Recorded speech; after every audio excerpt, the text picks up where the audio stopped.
Hello दोस्तों, good afternoon. जैसे कि मेरी क्लास रोज़ 2 बजे पॉलिटी की होती है, उसके आगे हमने संविधान सभा के बारे में थोड़ा बहुत पहली वाली वीडियो में देखा था, उसमें थोड़ा बहुत रह गया था। इसलिए मैं इस दूसरी वीडियो को लाया हूँ, संविधान सभा का सेकंड पार्ट। और प्लीज़ इस वीडियो को शेयर करना, क्योंकि मैंने देखा है कि उस पर बच्चे शेयर नहीं कर रहे हैं या फिर उसे देखना नहीं चाहते हैं।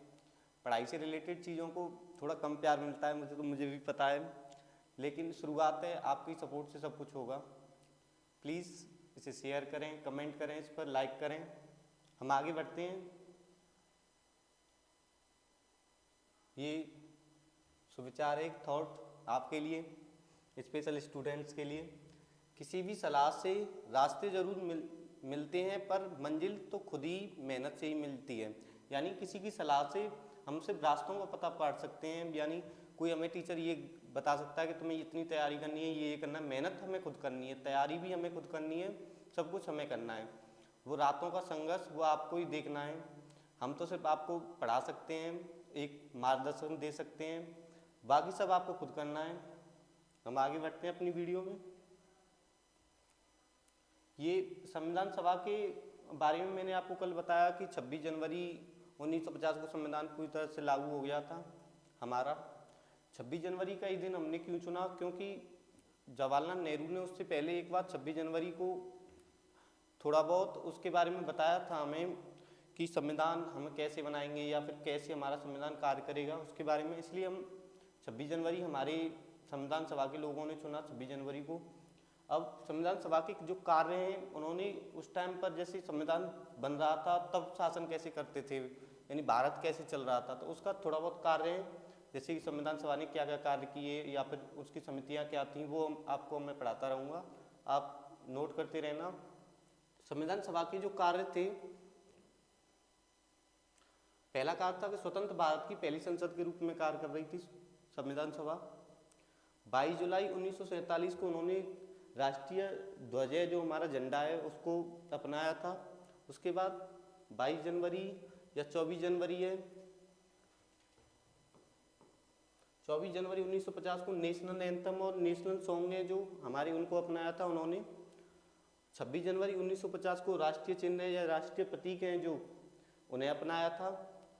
नोट करने की ये पॉइंट्स है मेरी तरफ से, इन्हें आप जरूर नोट करना। निर्माण के दौरान 11 सेशन हुए थे, 114 दिन बहस हुई थी। मतलब संविधान बनाते समय 11 सेशन हुए थे, उसके 114 दिन बहस हुई थी उस पर। जो हैदराबाद एक देसी रियासत थी, उसने, इसके प्रतिनिधियों ने संविधान सभा में भाग नहीं लिया था, यानी संविधान बनाने में उनकी कोई योगदान नहीं था। उन्होंने संविधान सभा में कोई भाग नहीं लिया।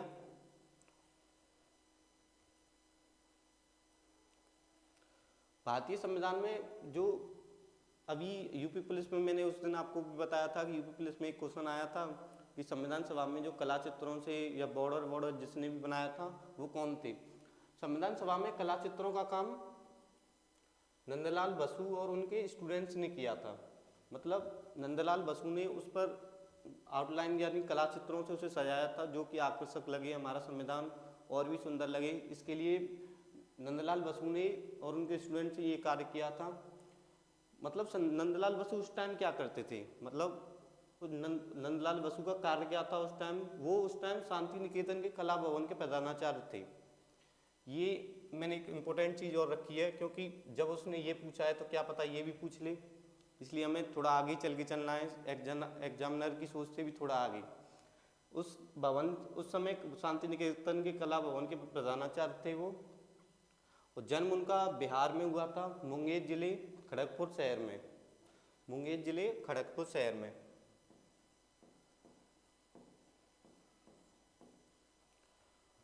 और जो संविधान हमारा हाथों से लिखा था वो प्रेम बिहारी नारायण राजानंद ने लिखा था।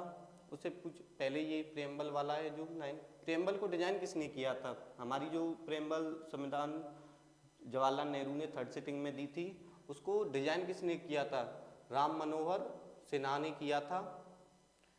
प्रेम्बल को जो अच्छे तरीक़ा से एक बॉक्स में या कॉलम में बंद करना, ये सब काम राम मनोहर सिन्हा ने किया था। अब जब हमारा संविधान लागू हुआ, या फिर अब का हम अपने संविधान की बात करें कि हमारे संविधान में कितने आर्टिकल थे, कितने भाग थे, कितने अनुच्छेद थे, ये सब उस टाइम पे कितने थे, यानी अब कितने हैं, ये हम कंपैरिजन करके थोड़ा पढ़ेंगे इसको, क्योंकि कंपैरिजन से चीज़ें ज़्यादा अच्छे से याद हो जाती हैं हमें।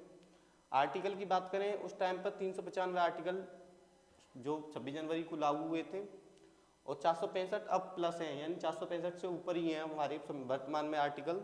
अनुसूचियाँ जब 8 थीं, अब अनुसूचियाँ 12 हो गई हैं, तब भाग 22 थे, अब भाग 25 हो गए हैं।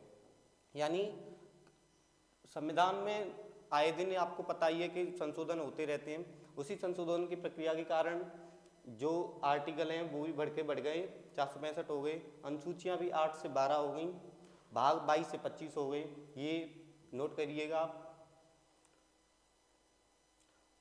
इसका स्क्रीनशॉट भी ले लेना।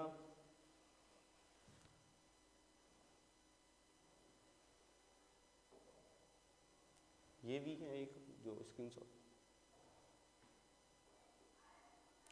आगे मतलब स्वतंत्र भारत का पहला मंत्रिमंडल में कौन लोग थे, उन्होंने क्या कार्य किया, यानी जो जब संविधान बना रही थी तब मंत्रिमंडल ने क्या क्या कार्य किया। तब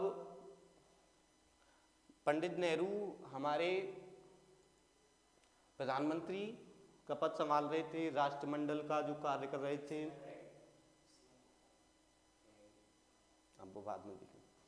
विदेशी मामलों का भी मंत्रालय वही संभाल रहे थे, वैज्ञानिक मामलों का भी, जो वैज्ञानिक शोध वगैरह होते हैं बहुत सारे, उनका वैसे भी अंडर भी अभी वैज्ञानिक के जो शोध होते हैं या वैज्ञानिक में कोई कार्य होता है उसका सब काम हमारे यहाँ पे प्रधानमंत्री देखते हैं। पीटी नेहरू भी उस टाइम यही काम कर रहे थे, वो प्रधानमंत्री थे, राष्ट्रमंडल का भी कार्य कर रहे थे, विदेशी मामलों का भी मंत्रालय संभाल रहे थे, वैज्ञानिक मामले भी देख रहे थे। जो सरदार वल्लभ भाई पटेल हैं हमारे लौह पुरुष, आपको पता है उनकी गुजरात में स्टैचू ऑफ यूनिटी है 182 मीटर लंबी, उनकी ये प्रतिमा। वो उस टाइम में क्या कार्य कर रहे थे, गृह मंत्रालय भी संभाल रहे थे, जो गृह मंत्री थे उस टाइम के, वो राज्य मामले संभाल रहे थे, सूचना एवं प्रसारण मंत्रालय भी संभाल रहे थे वो।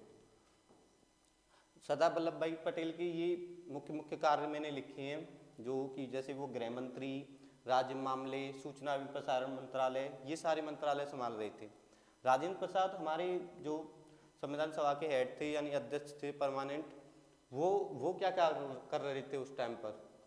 राजेंद्र प्रसाद जी खाद्य एवं कृषि मंत्री का कार्य संभाल रहे थे, मंत्रालय जो खाद्य एवं कृषि मंत्रालय है, जो किसानों वगैरह से रिलेटेड या फिर हमारा जो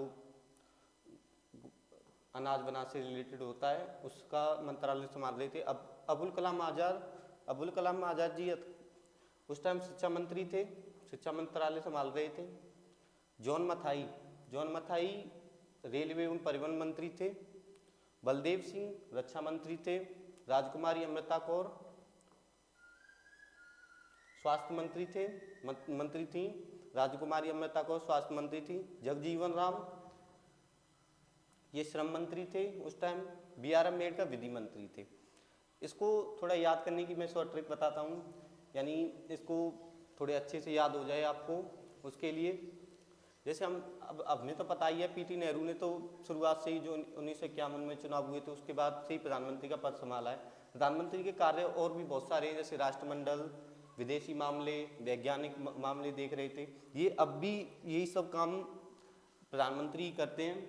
गृह मंत्री को तो आप गृह मंत्रालय जो गृह मंत्री बने हैं सरदार वल्लभ भाई पटेल, उन्होंने तो बाद में भी गृह मंत्रालय ज्वाइन किया था, यानी उनको अपॉइंट किया गया था गृह मंत्री के रूप में, यानी सेकंड गृह मंत्री के रूप में, या सेकंड जो हमारे कैसे उप प्रधानमंत्री यही थे।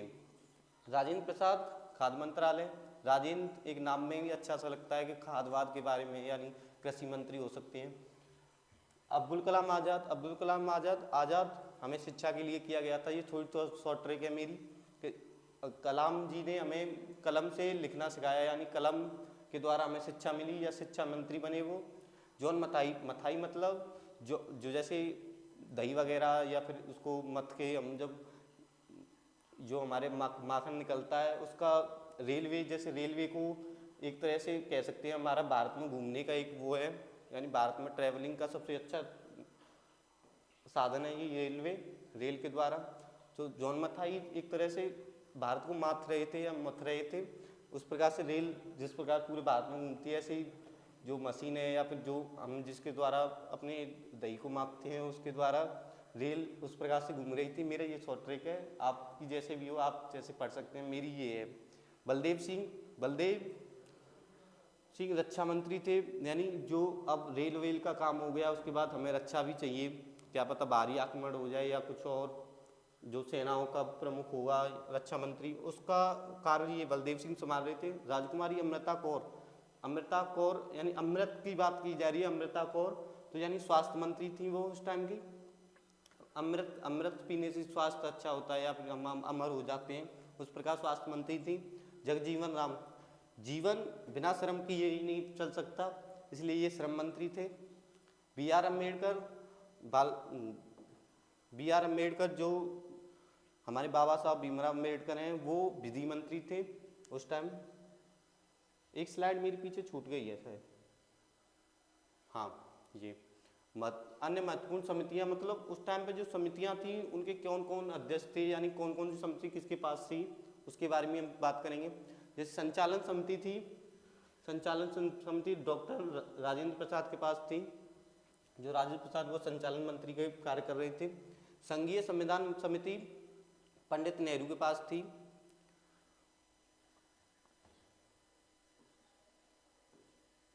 प्रांतीय संविधान समिति वल्लभ भाई पटेल के पास थी, सरदार वल्लभ भाई पटेल हैं जो। राष्ट्रीय ध्वज तदर्थ समिति राजेंद्र प्रसाद के पास थी। मौलिक अधिकार व अल्पसंख्यक जो मंत्री समिति थी वो पटेल जी यानी सरदार वल्लभ भाई पटेल के पास ही थी। मौलिक अधिकार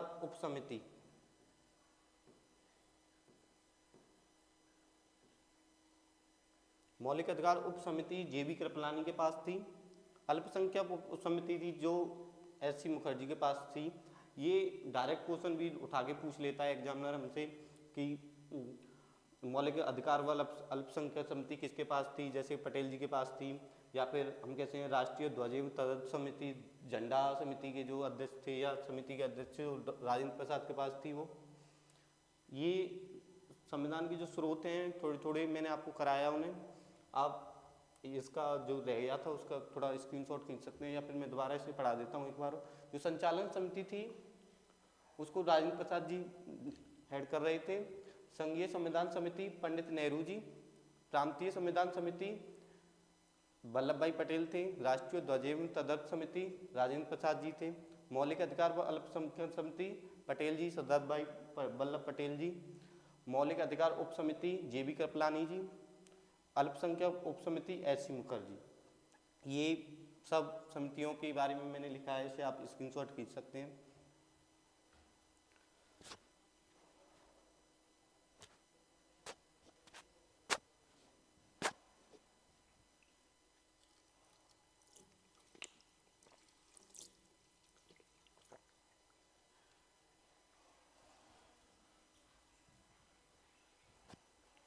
ये वाला स्लाइड भी रह गई थी।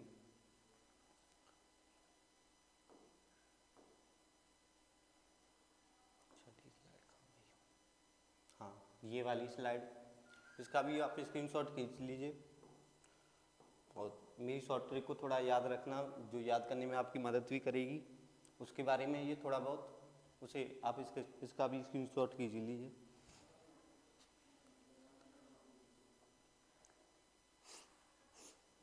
अब जो संविधान सभा के बारे में या संविधान सभा के कार्य थे और संविधान सभा किस तरह से कार्य कर रही थी, यानी किस किस ने क्या लिखा या फिर कितनी बहसें हुई या सब कुछ मैंने आपको एक अच्छे वे में अच्छी तरह से आपको करा दिया है। अब हम आगे बढ़ते हैं अपने सिलेबस की तरफ। जैसे कि मैंने सिलेबस में आपको पहले तो बताया था कि हम उसका विकास पढ़ेंगे, इतिहास क्या रहा संविधान का, उससे बाद में हम उसकी सभा के बारे में बात करेंगे। सभा भी हमारी हो गई। अब हम थोड़ी और वीडियो में मतलब ये थोड़े कम पॉइंट्स रह गए थे इसलिए मैंने और आपको आगे बढ़ाने के लिए थोड़ा बहुत और शुरुआत की है। जैसे कि अब अगला हमारा टॉपिक है कि स्रोत क्या थे संविधान को हमारे बनाने के समय, किस देश से या कहाँ से या फिर हमारे जो भारत शासन अधिनियम में आए थे उनसे हमने क्या क्या चीज़ ली, वो सब उसके बारे में अब हम आगे पढ़ेंगे। जैसे कि मैंने आपको शुरुआत में बताया था कि सिलेबस हमारा एक प्रॉपर वे में चलेगा। अगर सिलेबस में कुछ चीज़ इधर उधर भी होती है या फिर मैं करूँगा तो आप मुझे बताना, क्योंकि कुछ चीज़ें बाद में ही पढ़ाने की होती हैं, जैसे कि वो इतनी ज़्यादा इंपॉर्टेंट नहीं होती, उनके बारे में कुछ नहीं पूछा जाता, या फिर वो हम थोड़ा मैं बाद में भी ले सकता हूँ उस चीज़ों को। आप बताते रहना, यानी कंटिन्यू करते रहेंगे हम और प्रॉपर वे में चलेंगे, ठीक। आगे जो संविधान के स्रोत हैं, हमारा संविधान कहाँ कहाँ से लिया गया, यानी कि हमारे संविधान में जो चीज़ें एज इट इज सारी चीज़ें तो नहीं बनाई गई थी, उन जो उस टाइम पे जो बहुत सारे राज्यों का संविधान यानी बहुत सारे देशों का संविधान चल रहा था, राज्य भी हम कह सकते हैं, जैसे संविधान जो देश थे वो एक तरह के राज्य ही होते हैं, पुराने टाइम का वो शब्द राज्य ही होता था उस टाइम पर, एक देश को वो राज्य भी कहते थे। भारत शासन अधिनियम 1935 से क्या लिया गया है, क्योंकि हमने अंग्रेजों ने हम पे बहुत सा शासन किया था, उसके बाद हमारा संविधान बनने की बारी आई तो हमने कुछ अच्छी अच्छी चीज़ें जो कि भारत शासन अधिनियम में थी वो चीज़ें हमने एज इट इज ही वहाँ से उठा ली हैं। जैसे कि हमने 250 आर्टिकल जो भारत शासन अधिनियम के थे वो एज इट इज ही ले लिए, यानी ऐसे ही ले लिए गए हैं, उनमें ना कोई संशोधन या फिर कुछ नहीं, वो सारी चीज़ें ही हमने भारत शासन अधिनियम से ले लिए हैं। उसके बाद यूपीएससी भी हमने वहाँ से लिया है, जो यूनियन पब्लिक सर्विस कमीशन होता है, जो आईएएस पीसीएस बनते हैं, वो न्यायपालिका का ढांचा, यानी कि कैसे न्यायपालिका कार्य करेगी या फिर न्यायपालिका कैसे बनेगी, जैसे सर्वोच्चतम उच्चतम न्यायालय सुप्रीम कोर्ट होगा, उसके बाद हाई कोर्ट होंगे या डिस्ट्रिक्ट कोर्ट होंगे, ये वो बाकी सब चीज़ें जो ढांचा था उसका न्यायपालिका का, वो सारा चीज़ हमने जो भारत शासन अधिनियम 1935 से लिया है। उसके बाद जो राज्यपाल का पद था, जो राज्यपाल का पद है वो भी हमने 1935 के अधिनियम से ले लिया है। और संघीय व्यवस्था, जो संघ कार्य करता है उसकी व्यवस्था, यानी संघ तो आपको तो सेंट्रल गवर्नमेंट, वो व्यवस्था हमने 1935 के अधिनियम से ली है। क्योंकि स्रोतों से हमेशा आपने देखा होगा एक क्वेश्चन जरूर बनना है, कोई एग्जाम ऐसा होता है जिसमें नहीं बनता, मगर यूपी पुलिस, एसएससी जीडी, थोड़े छोटे लेवल वाले एग्जाम, जैसे और भी कह सकता हूँ मैं ग्रुप डी, छोटा लेवल तो किसी का भी नहीं होता, क्योंकि एक माँ बाप अपने बच्चे को पढ़ाते हैं और उसे एक सरकारी जॉब दिलाने का मतलब उनका सपना होता है, वो कोई भी जॉब, कोई भी सपना छोटा नहीं हो सकता, इसलिए कोई नौकरी छोटी नहीं होती। वो मेरी मिस्टेक से, गलती से निकल गया मेरे मुँह से। अब हमने यूएसए, जो यूनाइटेड स्टेट्स ऑफ अमेरिका है, यूएसए अमेरिका, वहाँ से क्या क्या लिया, क्योंकि हमने हर देश के संविधान से थोड़ा अच्छी अच्छी चीज़ें अपने संविधान में जरूर ऐड की हैं, इसलिए तो हमारे संविधान को किराए का संविधान भी कहते हैं, यानी कि सारी चीज़ें बाहर से ले ली गई हैं, कुछ चीज़ों नहीं अपनी अपनी अपनाई गई, इसलिए संविधान को हम किराए का भी संविधान कहते हैं। ये बहुत बार क्वेश्चन पूछ लिया गया है। यूएसए से हमने फंडामेंटल राइट्स लिए हैं, यानी कि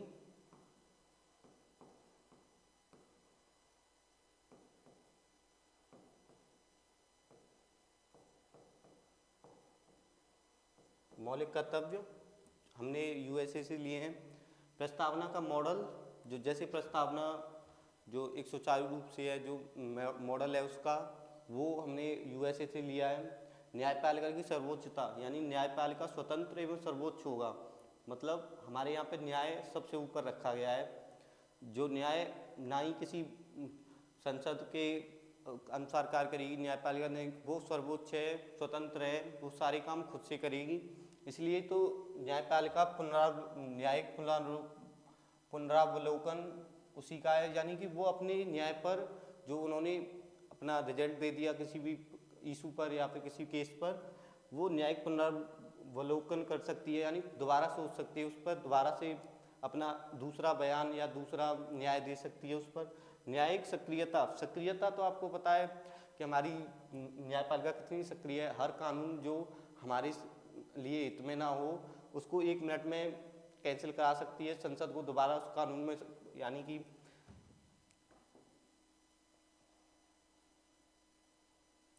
उस कानून में कुछ संशोधन करने के लिए भी कह सकती है न्यायपालिका। आगे बात करते हैं हम PIL, जनहित याचना, पब्लिक इंटरेस्ट लिटिगेशन, जो जैसे कि किसी बड़े समुदाय का थोड़ा बहुत कोई मुद्दा है जो व्यक्ति विशेष से न होकर पूरे एक समुदाय से है, वो एक कोई भी व्यक्ति जाकर अपने पत्र में लिखकर उसे सुप्रीम कोर्ट के बाहर जो लेटर बॉक्स होता है उसमें डाल सकता है और उस पर सबसे पहले कार्य किया जाएगा। यानी कि उसमें अपना नाम भी न देकर उस प्रॉब्लम को हम लिख सकते हैं, उसमें डाल सकते हैं। पब्लिक इंटरेस्ट लिटिगेशन जनहित याचिका दे सकते हैं हम। उसके बाद राष्ट्रपति पर महाभियोग, यानी राष्ट्रपति पर महाभियोग का मतलब ये होता है कि राष्ट्रपति को अपने पद से कैसे हटाया जाएगा। यानी कि उस पर जो महाभियोग होता है कि 50 अनुमोदक होने चाहिए, 5 प्रस्तावक होने चाहिए और एक लंबी बहस और दोनों सदनों के से पास होना चाहिए, वो 2/3 होनी चाहिए। वो सारी चीज़ें बहुत लंबी प्रोसेस के बाद राष्ट्रपति जी को हटाया जाता है। उनको हटाने से पहले, यानी कह सकते हैं हम कि उन पर महाभियोग लगाने से पहले 14 दिन पहले बताना पड़ता है। ये बहुत सारी चीज़ें जो प्रोसेस हैं वो आपको आगे पढ़ाएंगे। वो मतलब जो चीज़ मेन है वो मैंने आपको बताई है। जैसे राष्ट्रपति पर महाभियोग है वो यूएसए से लिया गया है।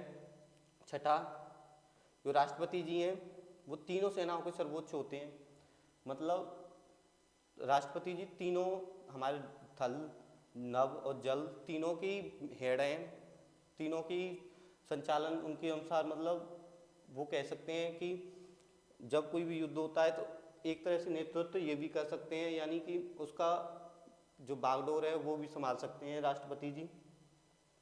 सातवां, उपराष्ट्रपति जी का पद व कार्य, यानी जो उपराष्ट्रपति जी होते हैं जो राज्यसभा के हेड होते हैं यानी प्रमुख, वो उसका पद व कार्य हमने यूएसए से लिया है। ये पॉइंट्स जो मैंने आपको डिस्कस किए उसका आप स्क्रीनशॉट खींच सकते हैं या फिर उसे अपनी कॉपी में नोट भी कर सकते हैं पॉज करके वीडियो को।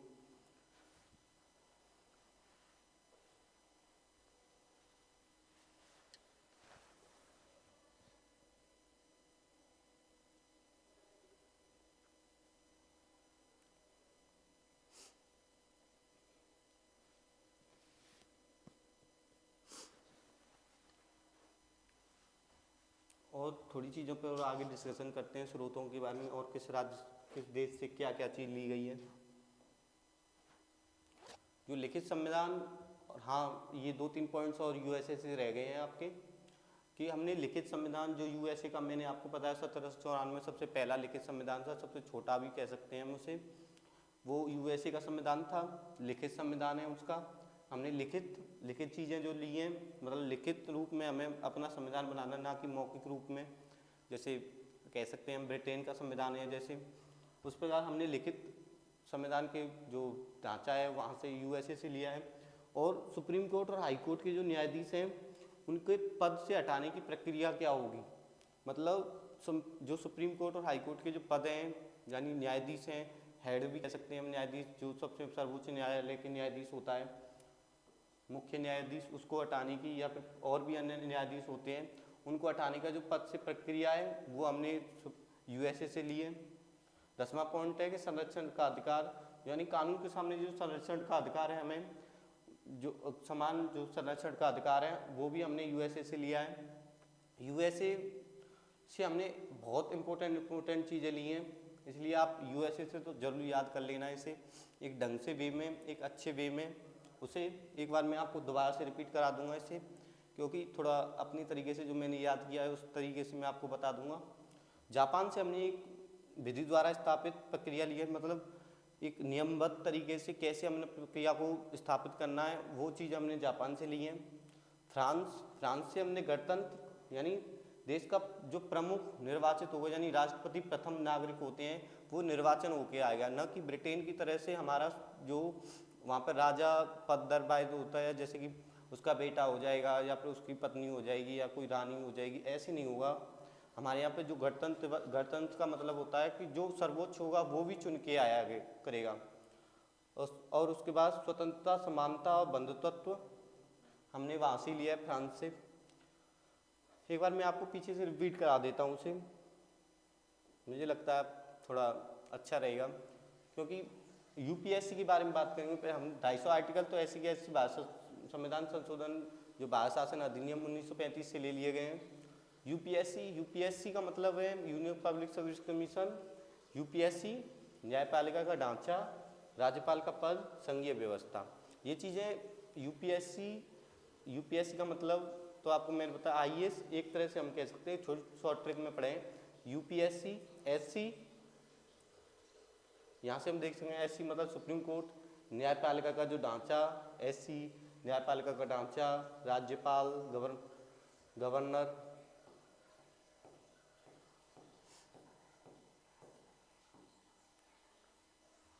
गवर्नर, और संघीय व्यवस्था। ये चारों चीज़ें 1935 के शासन अधिनियम से ली गई हैं। यूएसए से फंडामेंटल राइट्स मतलब लोगों को राइट्स दे दिए गए।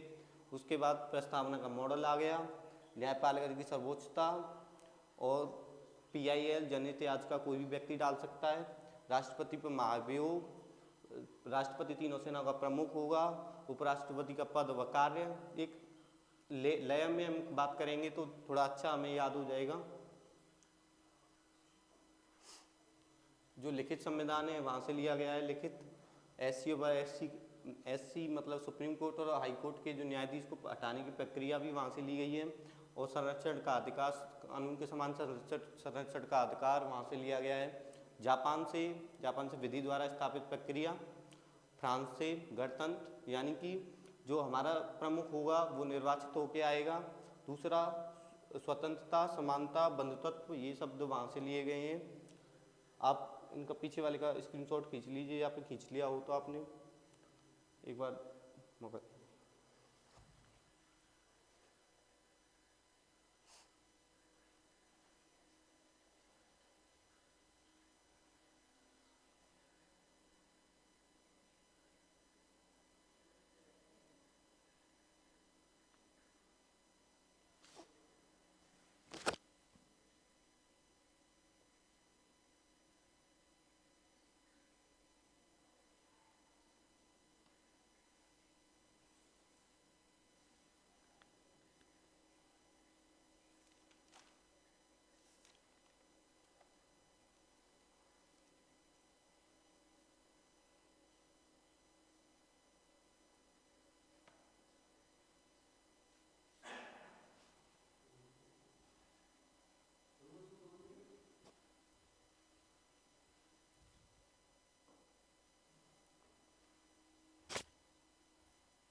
हम आगे बात करते हैं इसमें थोड़ा और।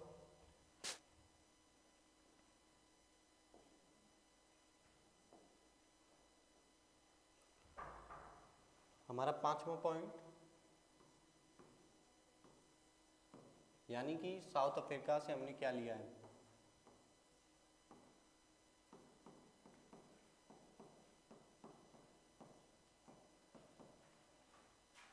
साउथ अफ्रीका से हमने जो संविधान में संशोधन कर सकते हैं उसकी प्रक्रिया ली है।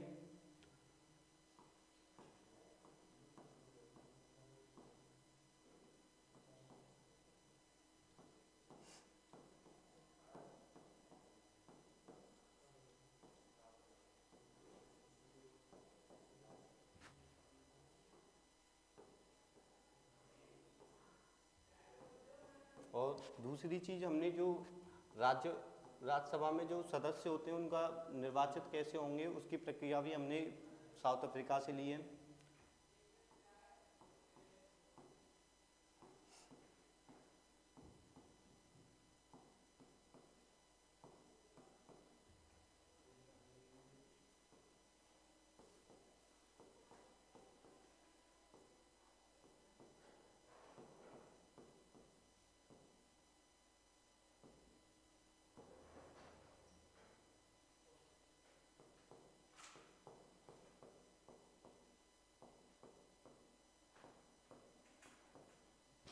ये साउथ अफ्रीका से दो चीज़ें ली हैं।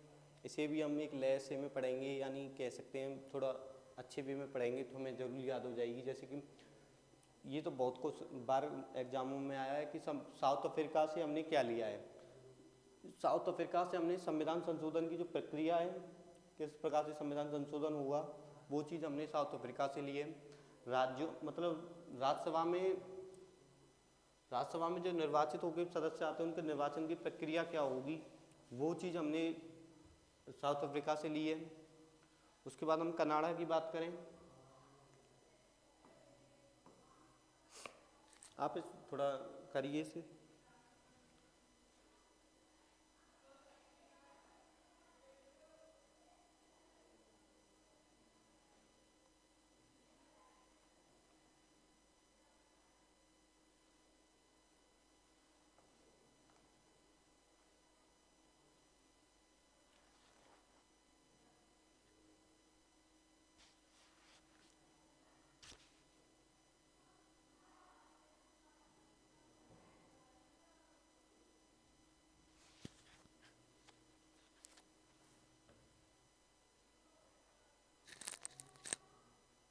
अब हम बात कर रहे थे कनाडा से हमने क्या चीज़ ली है।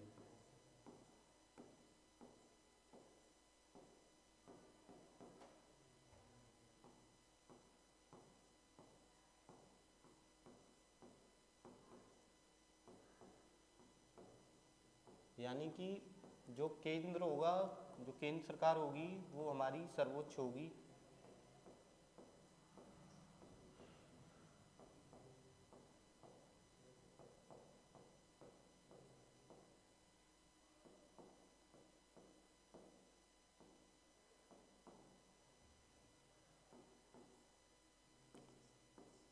मतलब हम कह सकते हैं जो संघ सूची है वो भी हमने यहाँ से ली है, क्योंकि संघ सूची केंद्र राज्य व केंद्र जो संघ सूची है या केंद्र सूची है वो भी हमने यहाँ से ली है।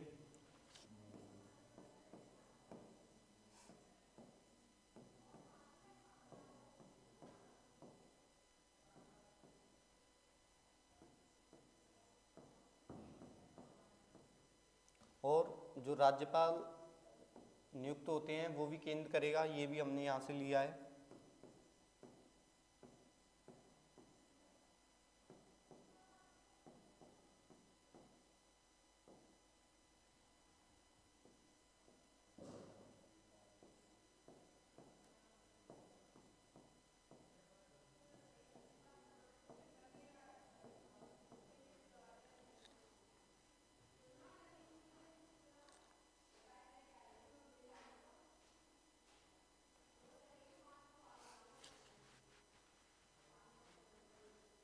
और चौथा पॉइंट है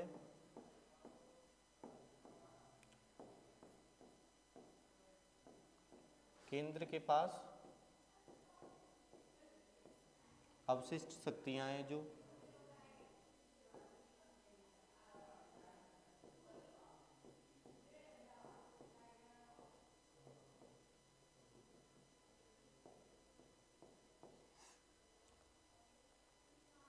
थोड़ा लिख लीजिए इसे आप।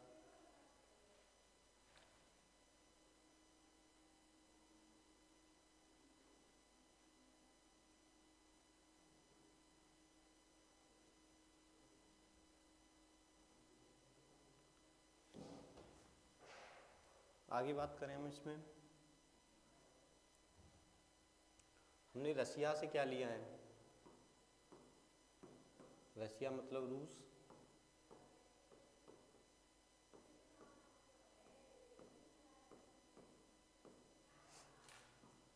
हमारे मौलिक कर्तव्य जो कि बाद में जोड़े गए थे, कोई कोई पूछ सकता है जो मौलिक कर्तव्य थे जो बाद में जोड़े गए, एग्जामों में पूछ सकता है क्या वो मूल संविधान में थे।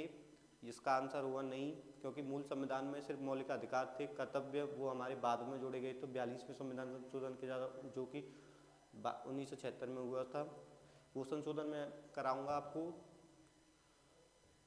यहाँ से हमने मौलिक कर्तव्य लिए हैं।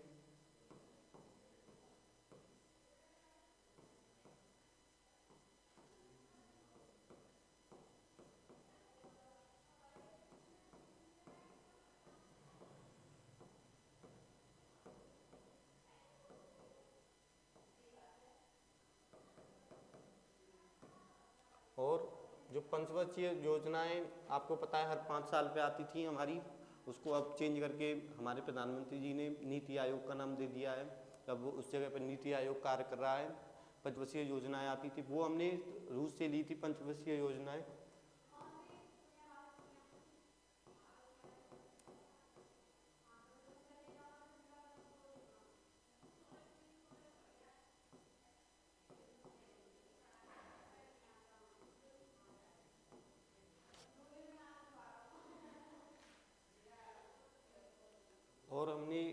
रसिया से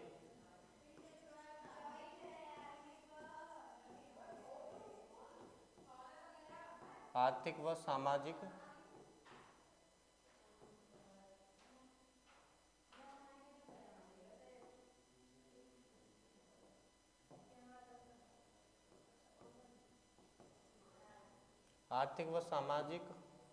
और राजनीतिक न्याय हमने यहाँ से लिया है।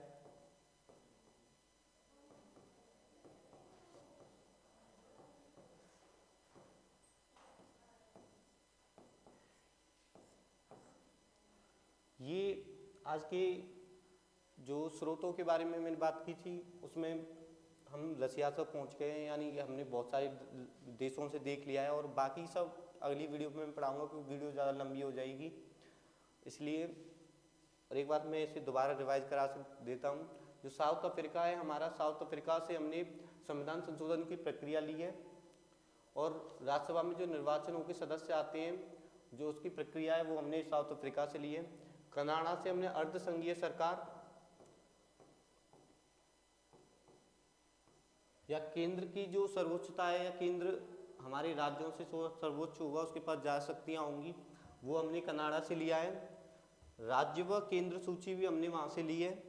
राज्यपाल की नियुक्ति जो केंद्र द्वारा की जाती है वो भी हमने कनाडा से लिया है और केंद्र के पास जो अवशेष शक्तियाँ हैं वो भी हमने कनाडा से ली हैं। रसिया से हमने रूस से मौलिक कर्तव्य जो फंडामेंटल ड्यूटीज़ हैं वो लिए हैं, यानी कि अधिकार तो लोगों को बहुत मिल गए, अब उनका कर्तव्य भी कुछ बनता है, इसलिए वो चीज़ें भी ज़रूरी थी, इसलिए हमने वो रसिया के संविधान से बाद में जोड़ी हैं। और जो पंचवर्षीय योजनाएं हैं वो भी हमने रसिया से ली हैं। आर्थिक व सामाजिक और राजनीतिक न्याय होता है वो हमने रसिया से लिया है। आज की वीडियो में मेरे हिसाब से इतना ही बहुत है क्योंकि आगे हम और कंटिन्यू करेंगे। उससे पहले आप एक मेरी बात सुन के जाइए, यानी जो गोल क्लासेज है हमारी, जो YouTube चैनल है हमारा गोल क्लासेज,